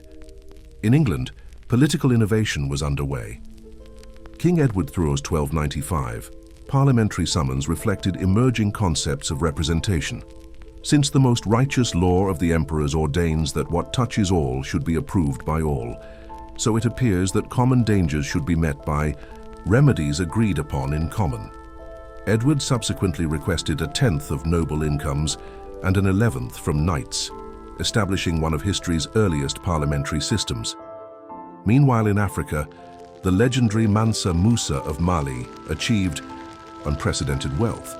During his Hajj, the Islamic pilgrimage to Mecca, Musa's caravan, accompanied by scholars and officials, distributed such vast quantities of gold to the impoverished that northern African economies experienced catastrophic inflation.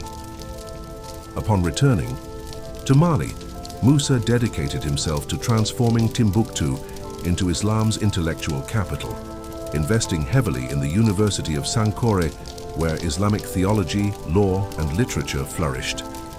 The institution amassed over 1 million manuscripts. Deeply religious, Musa commissioned a new mosque every Friday, though today only the Jingueraba Mosque in Timbuktu remains standing. Across the Atlantic, the Aztec civilization established its capital according to divine guidance.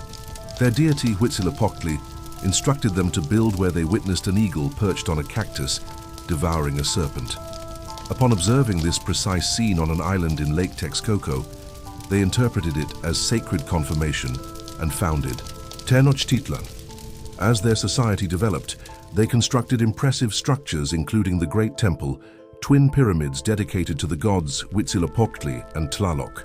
The city's sophisticated design incorporated canals and causeways for flood control and transportation, while Chinampas, floating gardens, created fertile farmland on the lake's shallow waters, producing maize, beans, and squash.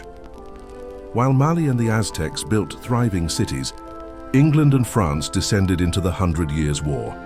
The conflict stemmed from two primary disputes: the status of Guyenne, territory owned by the English crown but located within France, and dynastic succession following the death of King Charles IV, Charlemagne's last direct descendant, in 1328. King Edward III of England, as Charles's closest male relative, asserted his claim to the French throne in 1337, provoking intense French resistance. As this protracted conflict unfolded, humanity confronted an unprecedented pandemic, the bubonic plague. Italian poet Giovanni Boccaccio described its horrific symptoms. At the beginning of the malady, certain swellings, either on the groin or under the armpits, waxed to the bigness of a common apple, others to the size of an egg, some more and some less, and these the vulgar named plague boils. Whether spread by rats aboard merchant vessels or along Silk Road trade routes, the Black Death claimed between 75 to 200 million lives.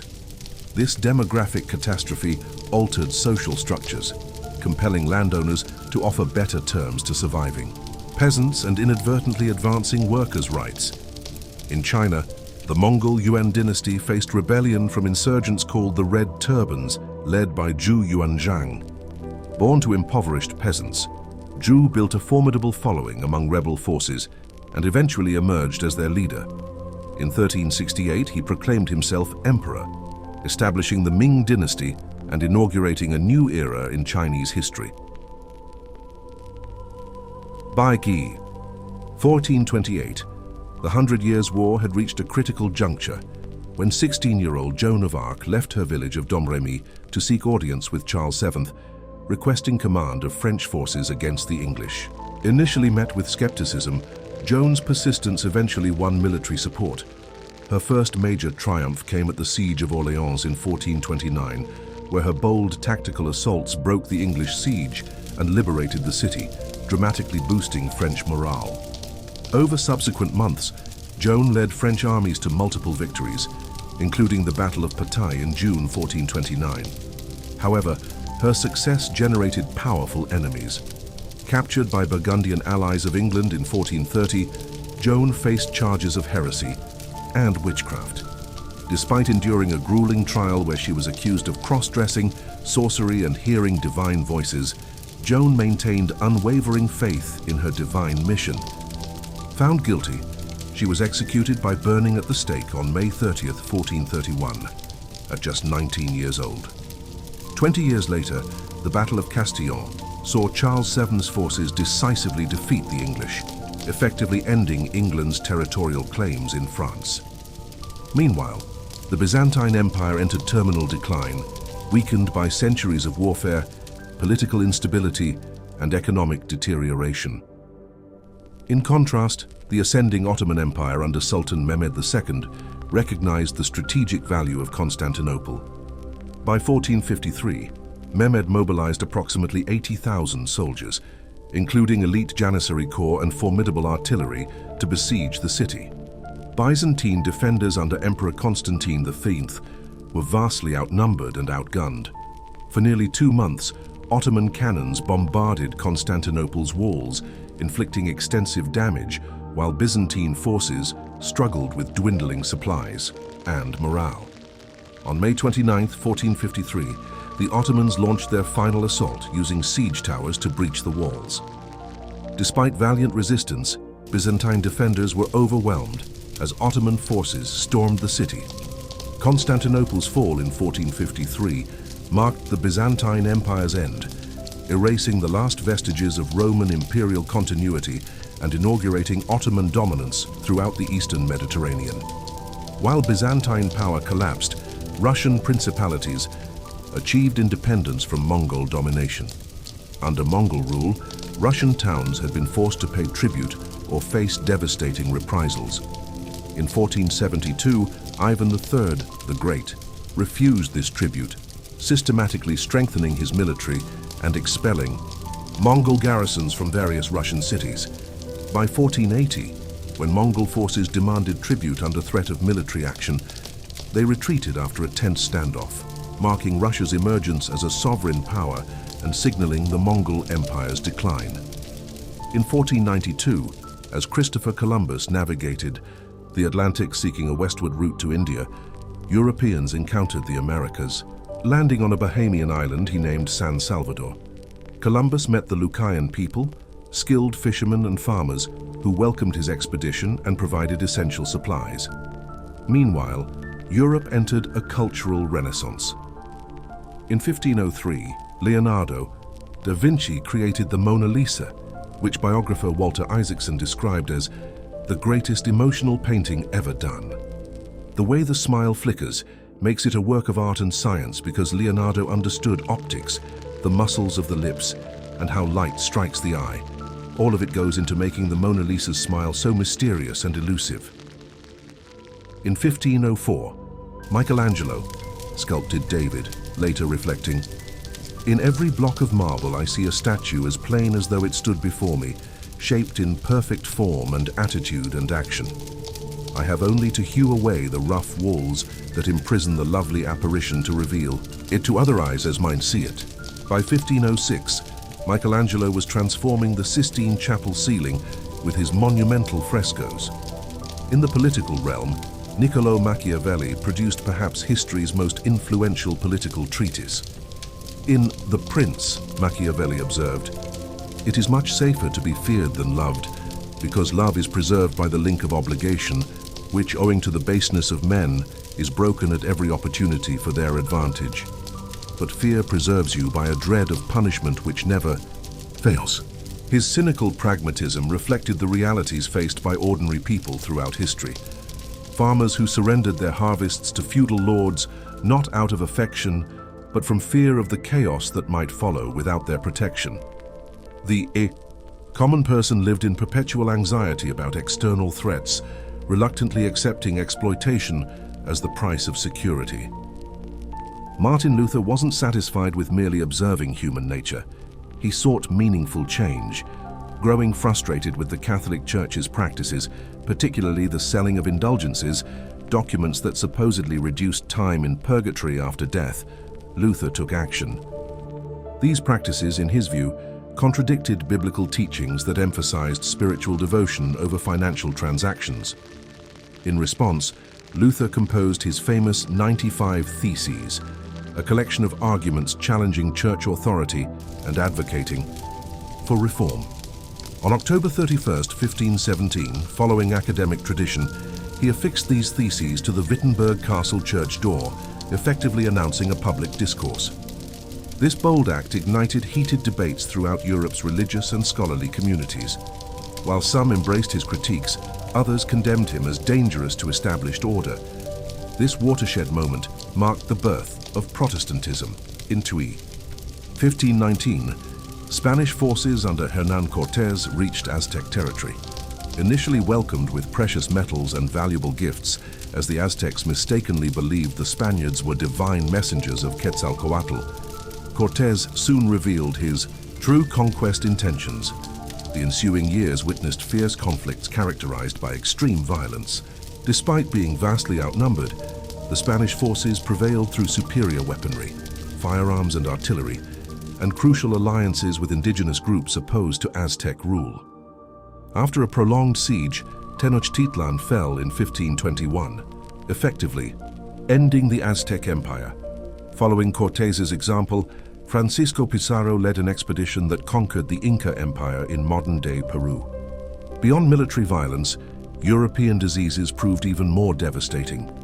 Having developed immunity to illnesses like smallpox through generations of exposure, Europeans unintentionally transmitted these pathogens to indigenous populations with catastrophic consequences. Under Suleiman the Magnificent's leadership, the Ottoman Empire reached unprecedented power and influence. A brilliant military strategist and visionary ruler, Suleiman's reign was characterized by territorial expansion and cultural flourishing. By the conclusion of his rule, Suleiman presided over territories spanning from southeastern Europe to the Arabian Peninsula and from the Mediterranean shores to Persian plateaus. His conquests included Belgrade and Budapest in Europe, sacred Jerusalem and Mecca in the Middle East, and strategic Tabriz and Baghdad in Persia. Ottoman naval dominance extended throughout the Mediterranean, controlling North African coastal cities including Algiers and Tunis, establishing the Ottoman civilization as a dominant global power. When passion overrides reason, even kingdoms can change course.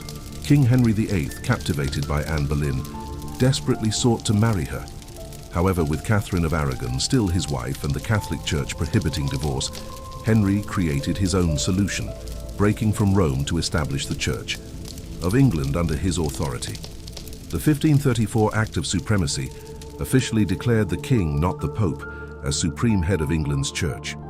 This decisive split prompted papal excommunication of Henry VIII and created a religious division between English Protestantism and Roman Catholicism that persists into modern times.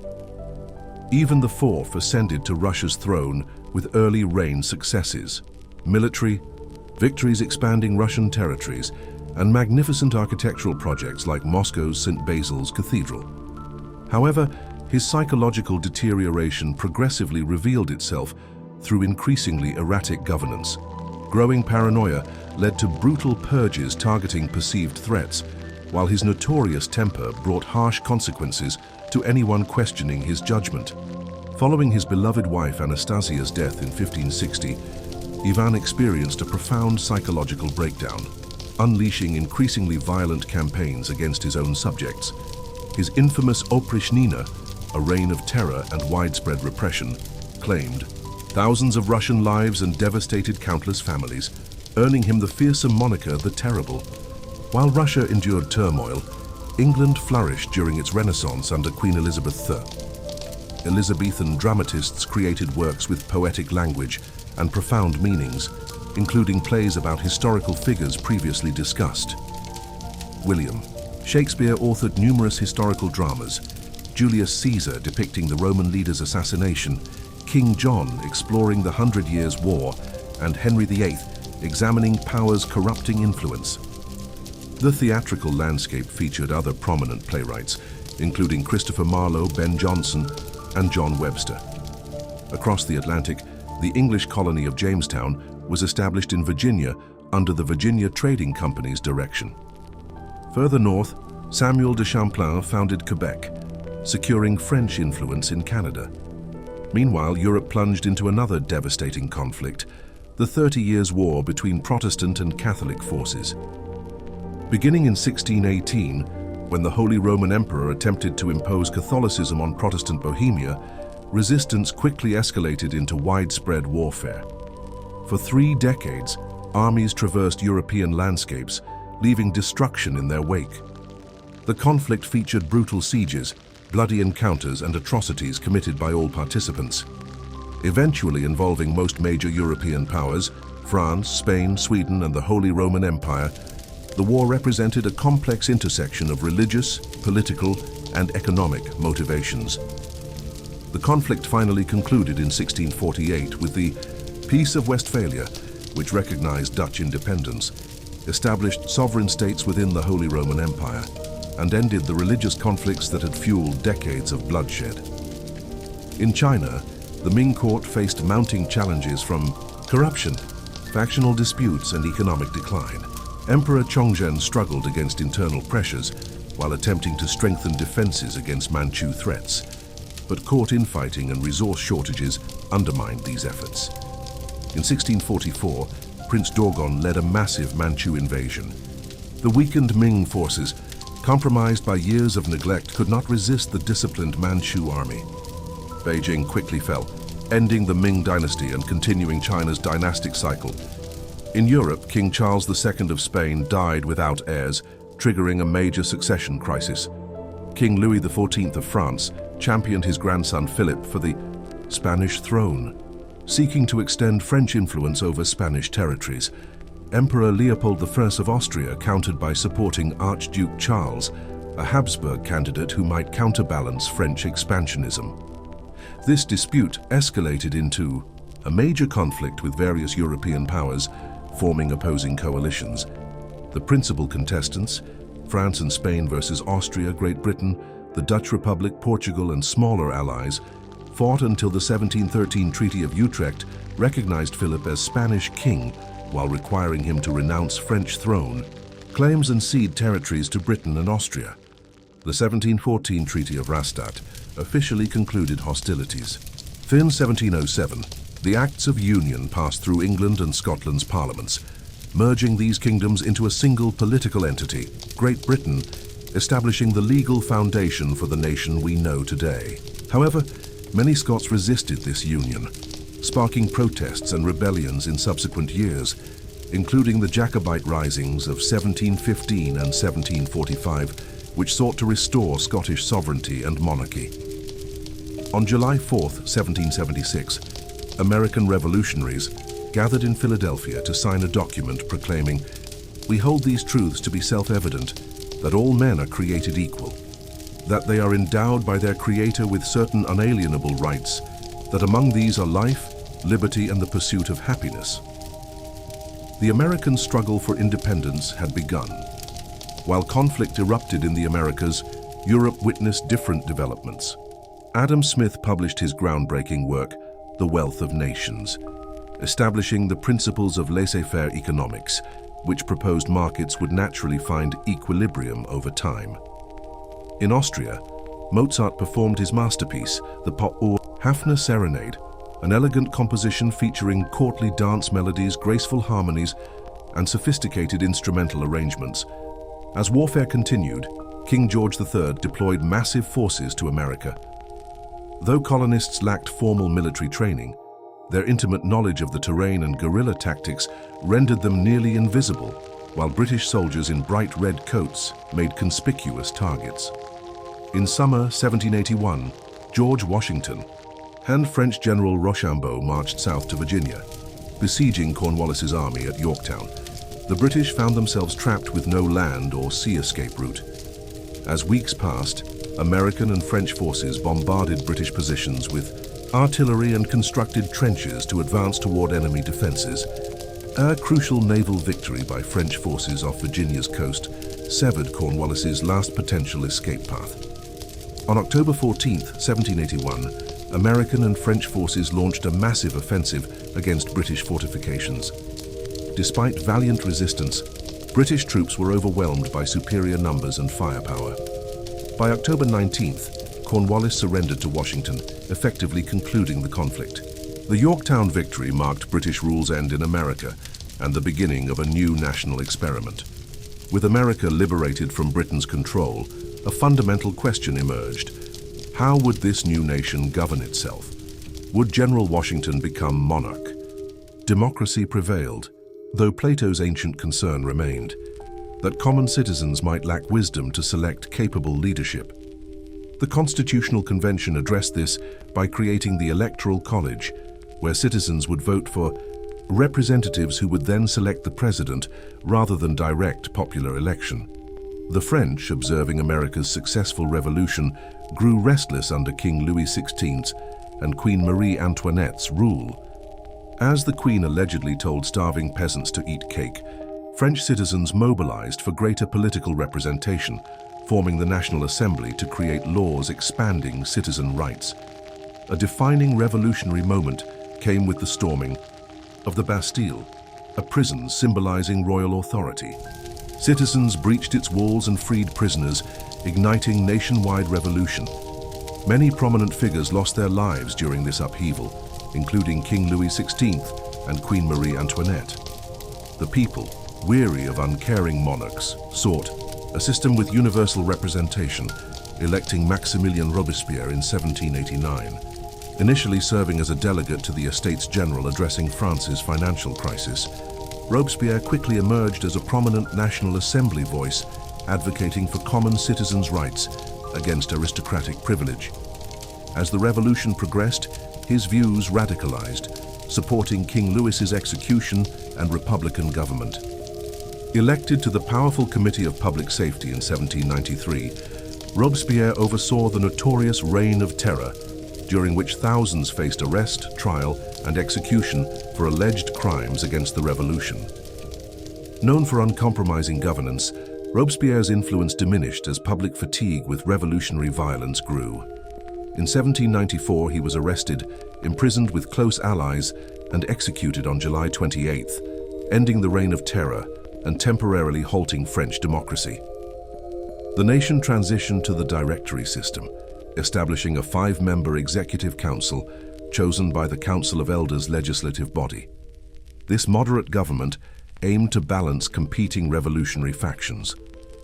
When the Directory proved unsuccessful, General Napoleon Bonaparte overthrew the government and embarked on ambitious European conquests. In 1805, Napoleon defeated combined Austrian-Russian forces at Austerlitz, cementing his position among Europe's dominant leaders. His campaign expanded across the continent, claiming Spain, Portugal, and the Netherlands. In 1812, Napoleon invaded Russia with massive forces, but the campaign proved disastrous as the harsh Russian winter decimated his army. This defeat initiated Napoleon's downfall. By 1814, Allied European powers invaded France, forcing his abdication and exile to Elba. Napoleon briefly returned to power in 1815 during the 100 days before final defeat by British and Prussian forces at Waterloo. Meanwhile, in the Americas, Simón Bolívar conducted military campaigns liberating Latin American nations from Spanish colonial rule. Beginning in Venezuela in 1810, he led successful uprisings against Spanish authorities before advancing to Colombia, where he secured crucial victories, including the 1819 Battle of Boyacá, establishing Colombian independence. Bolívar then liberated Ecuador and Peru, capturing Lima in 1824 and effectively ending Spanish control. His final campaign focused on Bolivia, which was named in his honor following its 1825 independence. In 1848, Karl Marx and Friedrich Engels published the Communist Manifesto, proposing an alternative to capitalism where workers rather than nobility-owned production means. They wrote, "Let the ruling classes tremble at a communist revolution. The proletarians have nothing to lose but their chains. They have a world to win." They observed, "The need for a constantly expanding market for its products chases the bourgeoisie over the whole surface of the globe. It must nestle everywhere, settle everywhere, establish connections everywhere." Shortly after the Communist Manifesto's publication, European powers initiated the Scramble for Africa. Beginning in the 1870s, European nations explored Africa's interior-seeking territories and resources. Initially cautious, Europeans sent explorers and missionaries to establish trade networks and indigenous alliances. As competition intensified, European powers employed aggressive military tactics, establishing colonies and protectorates while using diplomatic manipulation and propaganda to secure local support. Among their most destructive strategies was creating artificial borders dividing Africa without regard for existing ethnic and linguistic boundaries. These imposed divisions generated tensions between African populations, which Europeans exploited to strengthen their continental control and maximize profits. The scramble for Africa eventually subsided due to shifting international politics, economic realities, and growing African nationalism. By the early 20th century, European powers increasingly focused on inter-European competition rather than African colonization, partly due to mounting tensions that ultimately triggered World War I. On June 28, 1914, the assassination of Archduke Franz Ferdinand, heir to Austria-Hungary's throne by Serbian nationalist Gavrilo Princip, sparked a diplomatic crisis that rapidly escalated into global conflict. Austria-Hungary declared war on Serbia, activating a complex alliance network, drawing other nations into hostilities. Germany, allied with Austria-Hungary, declared war on Russia and France, while Great Britain, honoring its Belgian treaty, declared war on Germany. Within weeks, most European nations were engaged in brutal fighting. After 4 years of devastating warfare, Allied and Central Powers agreed to an armistice in November 1918, effectively ending the conflict and signaling the Ottoman Empire's collapse. On November 11th, the armistice took effect and weapons fell silent across Europe. World War I's peace proved fleeting when Adolf Hitler invaded Poland. Like history's great conquerors, Alexander, Julius Caesar, Attila the Hun, Genghis Khan, Napoleon Bonaparte, and Suleiman the Great, Hitler sought empire building for his nation and people. He envisioned creating an empire surpassing even Rome's. Fortunately for the world, particularly those Hitler considered undesirable, in April 1945, Soviet forces launched a massive Berlin assault. After weeks of intense combat, the city fell on May 2nd, with German forces surrendering. Allied troops advanced from the west, and on May 7th, Germany signed unconditional surrender, officially ending European hostilities. Months later, following atomic bombings of Hiroshima and Nagasaki, Japan also surrendered, concluding the global conflict. Since World War II, humanity has experienced tremendous technological advancement, beginning with Alan Turing's wartime computer development. The world became increasingly interconnected as America and the Soviet Union engaged in Cold War despite their continental separation. In 1969, Neil Armstrong walked on the lunar surface, proclaiming, "That's one small step for man, one giant leap for mankind." Over subsequent decades, our world has grown progressively smaller. Computers have become affordable consumer products, and mobile phones revolutionized human communication. Let us return to Gilgamesh's immortality quest, where he ultimately discovers life which you seek you will never find. For when gods created man, they let death be his share, and life withheld in their own hands. Human civilization's story remains an unfinished narrative constantly evolving, though certain principles persist unchanging. Mortality remains universal, empires invariably rise and fall, and populations consistently gravitate towards security.